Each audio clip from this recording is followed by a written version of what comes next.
بسم الله الرحمن الرحیم حامدا ومصلیا ومسلما اما بعد. زما عزتمندو، موږ په دې چینل کې هر قسمه وظایف الحمدلله شیر کړي دي او ان شاء الله مزید به هم تاسو ته د هرې مسلې په باره کې قرآني آیاتونه او د قرآن سورتونه د اعمالو په ذریعه سره ذکر کوو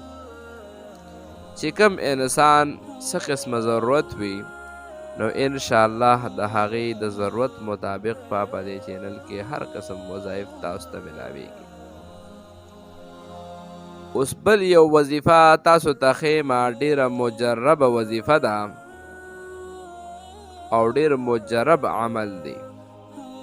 او ډیر آسان عمل دی، خو د کومو زنانو د پاره خصوصا په کار راځي نو هغه هم تاسو ته ویم چې د کومې زنانه په هیټه باندې حمل پیدا شي او هغه حمل چې کوم دی کله ډاکټر له دا زنانه لاړه شي نو هغې ورته جواب کې ووایي چې رستا دا ماشوم اوچ شوی دی. نو په دغه دوران کې دا زنانه ډیره زیاته پریشانه شي چې الله رب العالمین راته اولاد راکوي او د هغې راته داسې مشکل مخې ته راغی نو آیا د دې دپاره اوس څه طریقه اختیار کوم؟ نو هغې ته ډیره پریشانی پیښه شي.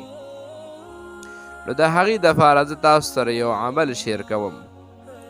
او ان شاء الله دغه عمل چې کوم زنانه په دغې طریقې سره وکړي نو ان شاء الله دا مسله به ختم شي. زه تاسو ته په دې چینل په دې سکرین باندې یو قسم حروف ذکر کوم، نو دغه حروف چې کوم دی دغه مقدار به برابر په پاڼه باندې ولیکئ او هغه پاڼه به یو ساح جوړ کړئ او هغه ساح چې کوم دی هغه به استعمال کړئ نو ان شاء الله چې دغه مسله به الله رب العالمین ستاسو ختمه کړي او د دغې د برکته به ان شاء الله ستاسو د اولاد ښه مضبوط او تندرست شي. دا مسله به ان شاء الله ستاسو ختمه شي. د دې نه بعد زه تاسو ته په سکرین باندې هغه ساخت طریقه ښیم او هغه راته په تصویر باندې ښیم. د تصویر په ذریعې سره به تاسو ته مه هېروي، همدغه طریقه تاسو وکړئ ان شاء الله چې دا ماشوم چې دا کم د زنانه په هیټه باندې راکم حمل دی ان شاء الله د دې د اوچوالي دا خبره به ختمه شي او دې ته به هر څه برابر شي او ان شاء الله دغه ماشوم یا ماشوم به ښه تندرست پیدا شي. خو که زموږ دا چینل کومو کسانو نی سبسکرایب کړی نو دا چینل د ځان سره سبسکرایب کړئ چې مزید نور څومره وظایف دي هغه به ان شاء الله د ټول نه اول تاسو ته درځي